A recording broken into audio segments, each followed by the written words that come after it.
Oh,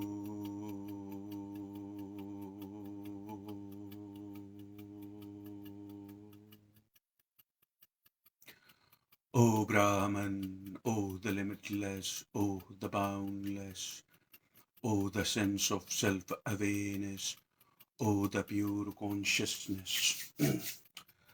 Lead us in your path, Brahman, lead us in the path which has no fear in us. Lead us in the path which has no doubt in ourselves.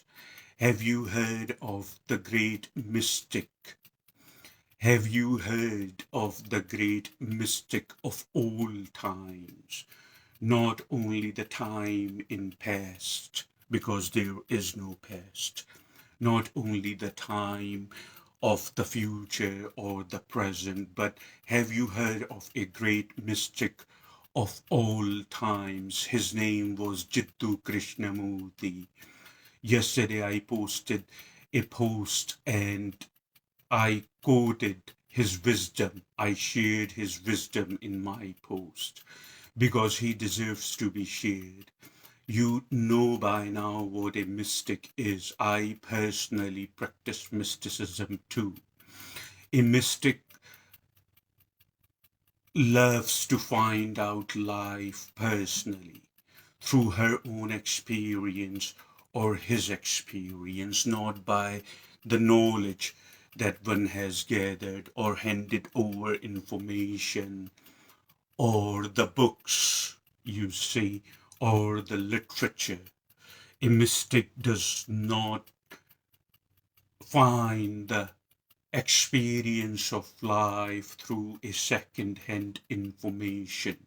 A mystic loves or tries to experience life personally. Hence, a mystic downloads the wisdom and the words of truth straight from sacred and straight from the source. As I mentioned, have you heard of Jiddu Krishnamurti, the great mystic of all times, when I started this video? Somebody asked Krishnamurti what happens when we die. Somebody asked a question to Krishnamurti and said that what happens after we die, and to respond to such a question and to respond to such a question, Krishnamurti answered, isn't it far more important? Isn't it far more important that what's happening right now? Are you following me? Somebody somebody asked a question that to Krishnamurti, that what happens after we die. You see, I am reluctant, as you know, always to use the term die or death, because there is no such thing as die or death. So Krishnamurti, but anyway, I'm quoted the person. I'm mentioning the question as it was asked. I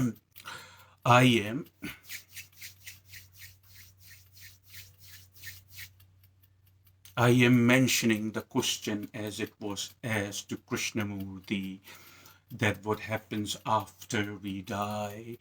And Krishnamurti answered, isn't it far more important for you to realize what's happening right now? And it's a brilliant answer. An answer like that can only come through the wisdom downloaded from the source, sacred or divine, whatever we want to title it. And my response, somebody asked recently, and my response to such a question and my response to such a person is that if you are concerned with what happens after we shed our body, you must pay attention and pay focus that how you are treating yourself in this very moment. That's your answer. And I decided to deliver the words of truth and wisdom, so more and more people can be benefit from it, and their suffering and their misery can end. So I told such a person that if you are really concerned that what's going to happen after, if you are really concerned, if you are really concerned that what's going to happen after we shed our body, then you must look right in this very moment. You must focus right in this very moment and see how you are treating yourself. That's your answer. You see, let's look into that answer. Let's elaborate on that answer so you can understand. If I ask you a question that the question like that what happens after we shed our body or we die, or what happens after that, would this question occur to you if right in this moment every cell in your body was bursting in bliss and ecstasy? I'm asking you a question. You don't have to answer it here in the comment section. Just pay attention and pay focus to my words, and you would see the truth in it. It would resonate through you, if you understand what I'm saying to you. So if I ask you, if I say that, would a question basically like that occur in your mind or in your awareness, that what happens after we shed our body or we die, if every cell, every molecule, every atom in your body was bursting in ecstasy and bliss, and you were in a state of bliss and you were in a state of nirvana? So what would a question like that occur in your mind? The answer to that is any wise person, any intelligent person would answer that question, that no, this a question like that would not occur. You wouldn't even think about dying. You wouldn't even think about death or something like that, if you understand what I'm saying. The only reason the question is occurring in your mind, because you do not know, actually you are not certain. Even if you follow the religion and religions tell you fairy tale as they do, you still profoundly somewhere deep down in your mind, you still profoundly somewhere deep down in your mind, you are not fully convinced, if you understand what I'm saying to you. You still deep down in your mind, you are not fully convinced, even though if you believe. You see, that's the problem with believing is whether you know something through your own experience or you do not know. Are you following me? Believing is you whether you know something through your own personal experience or you do not know, you just believe. A mystic does not have that. Mystic only knows what he or she knows through their own experience. You see, now when you ask a question like that, what happens after, is because that you think life has become a burden. You waited to take this form for an enormous, that's the word I'm looking for. You waited to take this form for an enormous long period of time. You don't remember that because your brain is new. But I can assure you that, you see. And how do I know with such a conviction? You see, how do I know with such a conviction? I know it through my own experience. I know things through my own experience. Otherwise, I wouldn't have mentioned that. I don't ask you to believe me. I don't ask you to disbelieve me. I always give you the third option, that just remain open. If it has a shred of truth in it, it would resonate through you. You see, all if you are so concerned what happens after, transcend your karma. Look into the things which make you uncomfortable in any given moment, no matter what they are, and face them and transcend your karma. You would only do so when you make Kriya meditation a regular practice of yourself. A religion cannot comfort you. They would give you false hope. They tell you the fairy tales, this is what happens. But in the back of your mind, profoundly, you know that is not true. And we have and you still have self doubt, even though you go to the church, mosque, synagogue, gurdwara, temple, and you over there stand for some period of time thinking that something outside of yourself would make it good. But the thing is, there is nobody outside because there is no other. Only yesterday I posted a message only yesterday. Basically, I posted the words of truth and wisdom in one of my posts at Facebook, and I mentioned that you see that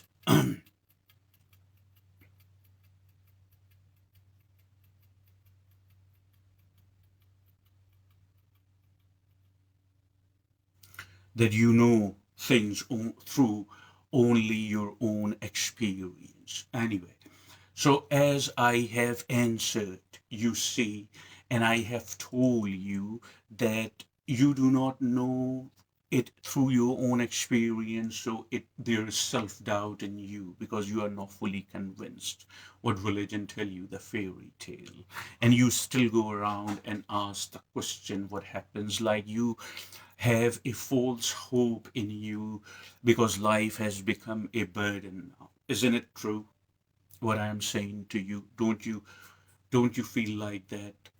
Most of us humans throughout the globe, not just in this society, but any society, most of us humans throughout the globe, not just in this our American society, but any society, have learned the lies, and these lies rule over them. When we have learned the lies, and when we give so much power to these lies that they become alive and they rule over us, then of course the carnation we are living, it seems like a burden. If you understand, are you with me so far? It seems like a burden. We have given so much importance to the beings around you, like everyone has got a remote control or a controller, whatever you want to say, um, uh, to turn our switches on and off. You see, we have given so much importance to the words, and we have we think that the words are real and indicate any type of reality.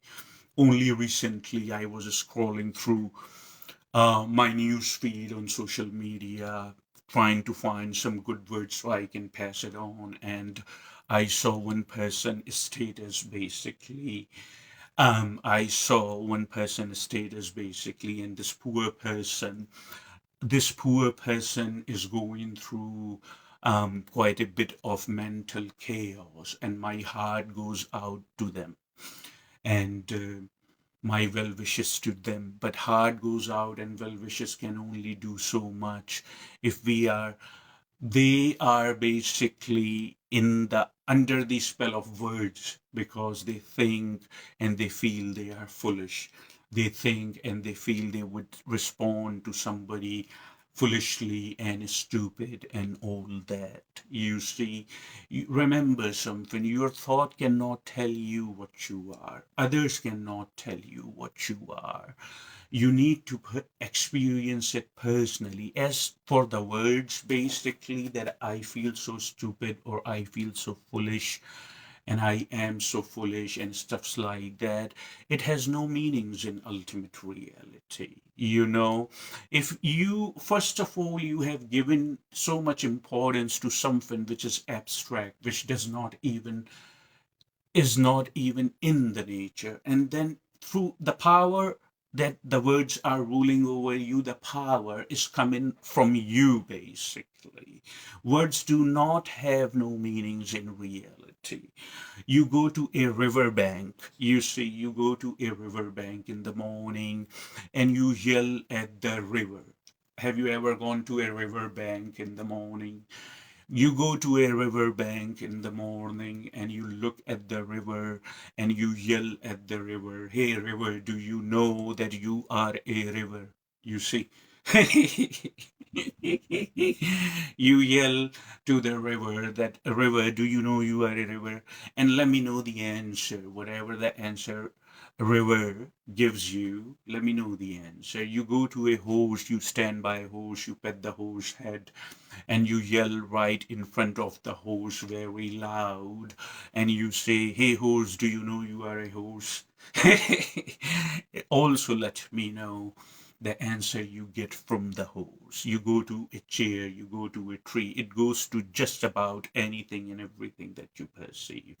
I would understand your argument if the horse turned around, looked at you back, and said, "Yes, I know for sure that I am a horse." Or the river yelled back and said, "Yes, I know I am a river." Or the tree yelled back and tree said basically, "Yes, I know I am a tree." But you do not get that answers. All you get is silence. You know what silent is? Shh. This is silent. So this is what you get, because these things existing in the nature as phenomena, including yourself, you are also a phenomena. You, the word human that you think yourself you are, is a human construct. You argue that and I would prove you wrong. You see, I am saying it with such a conviction. The word human that you understand yourself as human is a human construct, isn't it? Human came up with the word human because they needed a marker to evolve among other species. So no word in reality has any meanings, but you are ready to fight if somebody says something nasty to you. You are ready to hurt people around you. When I say you, I'm not talking personally about a single person, I'm talking about all of us. When somebody says something nasty to you, you are so, you rush to get into the arguments or to get even or to even fight because somebody said something. It's just like somebody delivered a few words, but since you agree to the meanings of it, you have an emotional reaction, you see. So the thing is, you need to take a step back and look what you are doing with yourself before you start getting hurt.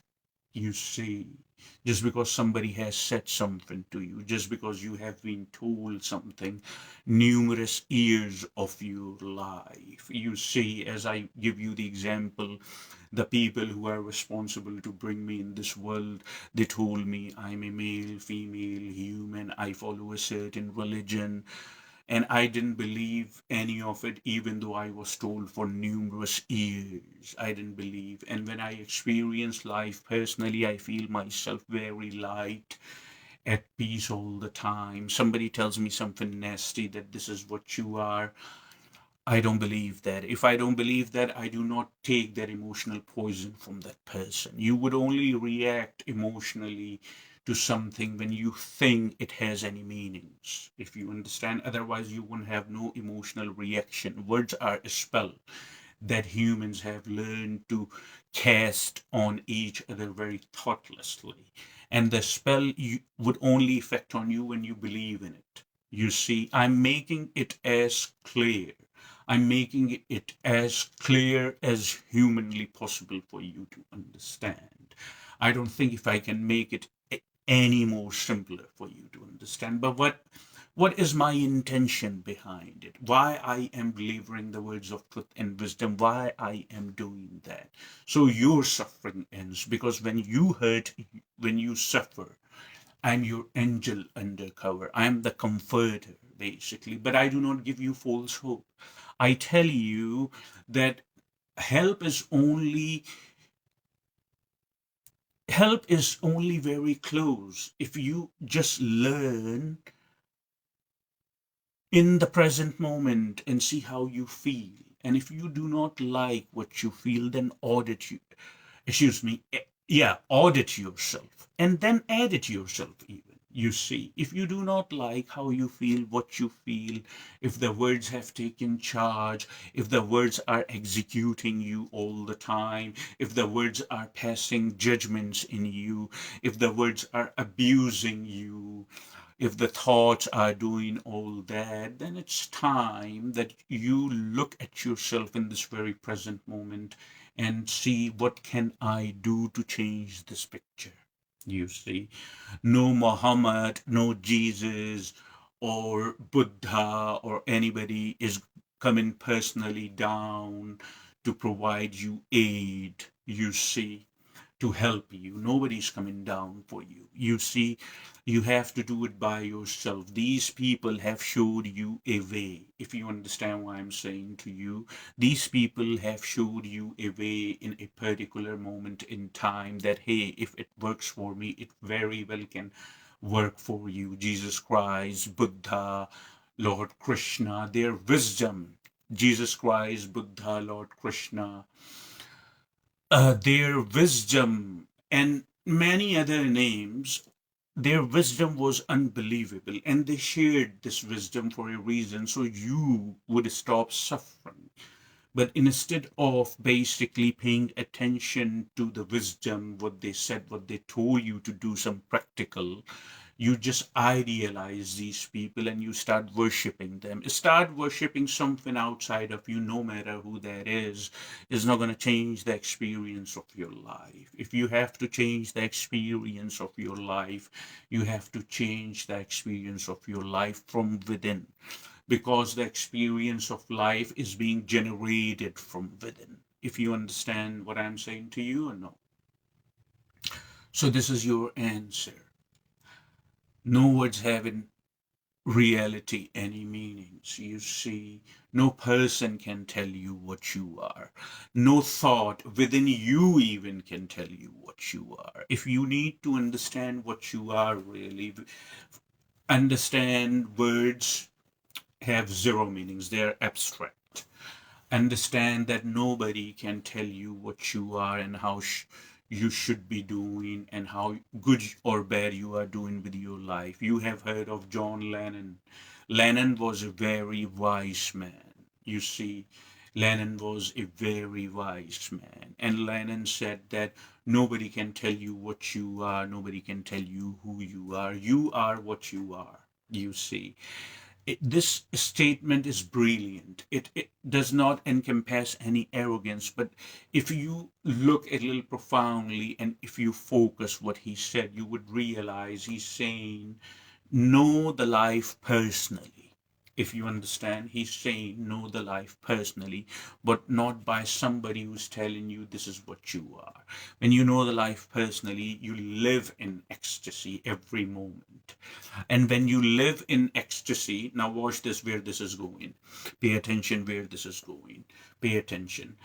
When you live your life in ecstasy every moment or for the most part of your day, that becomes the part of your tendency. That actually is imprinted on the karma. That becomes the part of your tendency, and that is imprinted on your karma now. You see, so even with or without body, if something so pleasant becomes the part of tendency, without body, that would just escalate.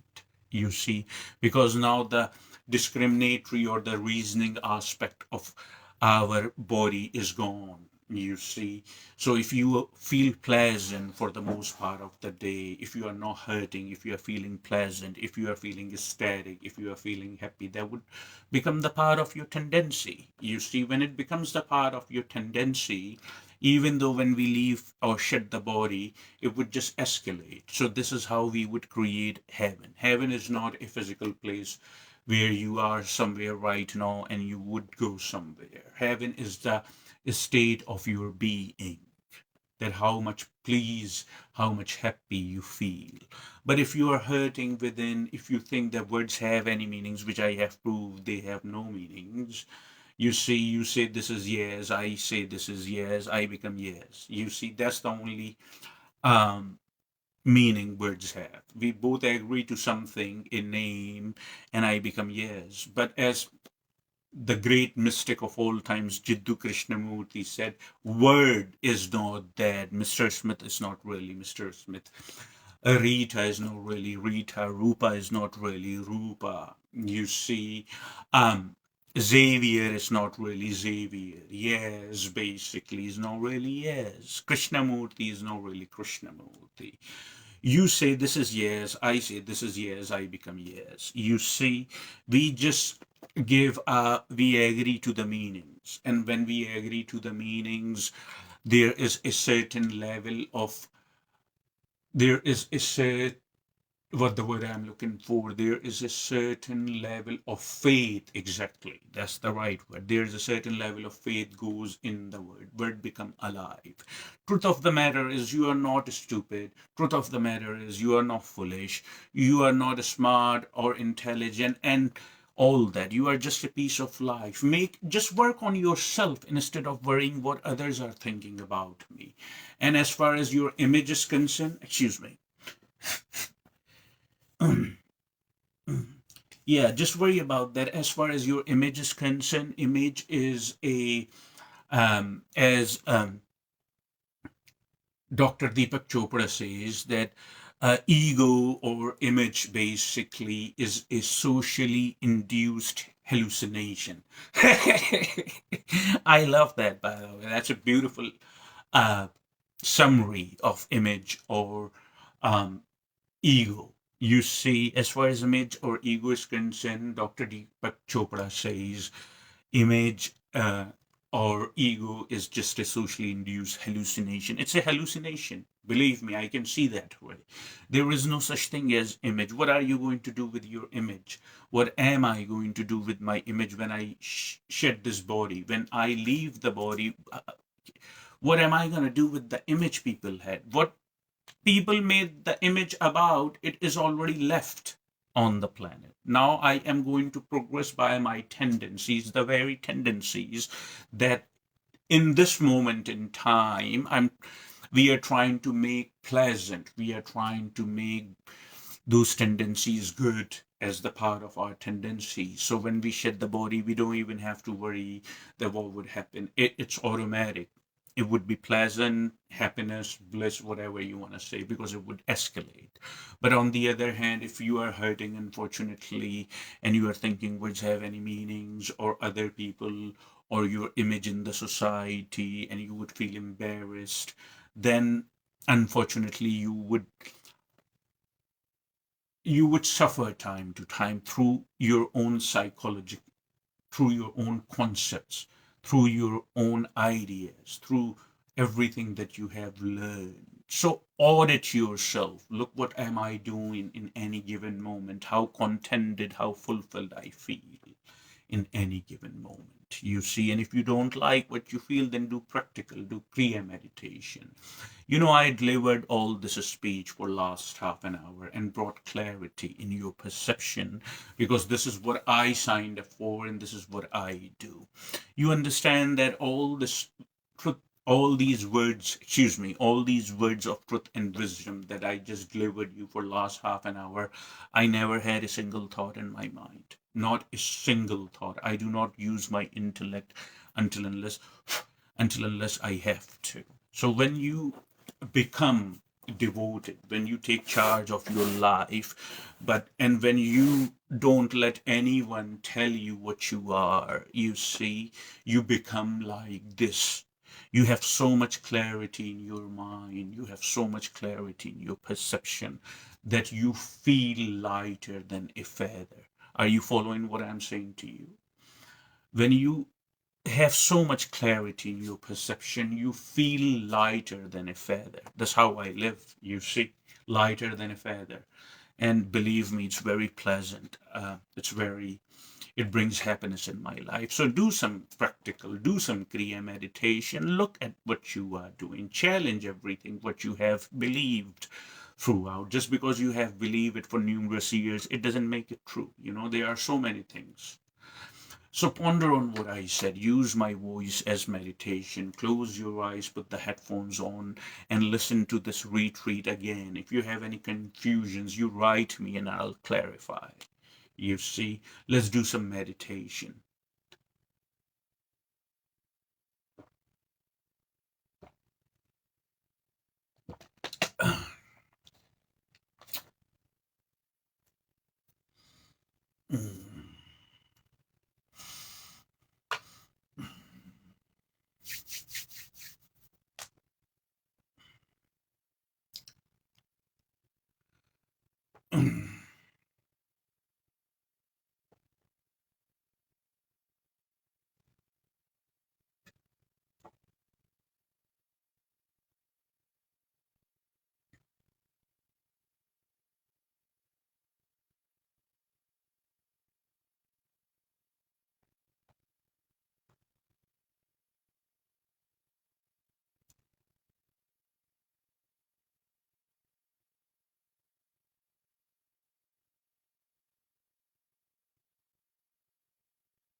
Do not be concerned with the image you have formed in the society. Do not be concerned. Um, do not be concerned with the image that you have formed in the society. Remember the way you are perceiving yourself, no other can is perceiving you in the same way. People are perceiving you through what they know. You are perceiving yourself through what you know. As long as what you know and there is thinking involved, you cannot know yourself. Other cannot know you either because there is thinking involved. Remember, I give you the metaphor of mask. Remember the rubber band. I get the rubber band. I give you the metaphor of mask. The rubber band in the mask is tight, you see. So the mask is too tight on our faces. But let's lose up a little. Let's lose the rubber band up. So the mask is not too tight. So we can take the mask off whenever it's not needed and we can live in harmony and happiness, you see. So lose the rubber band a little. That's what I was saying.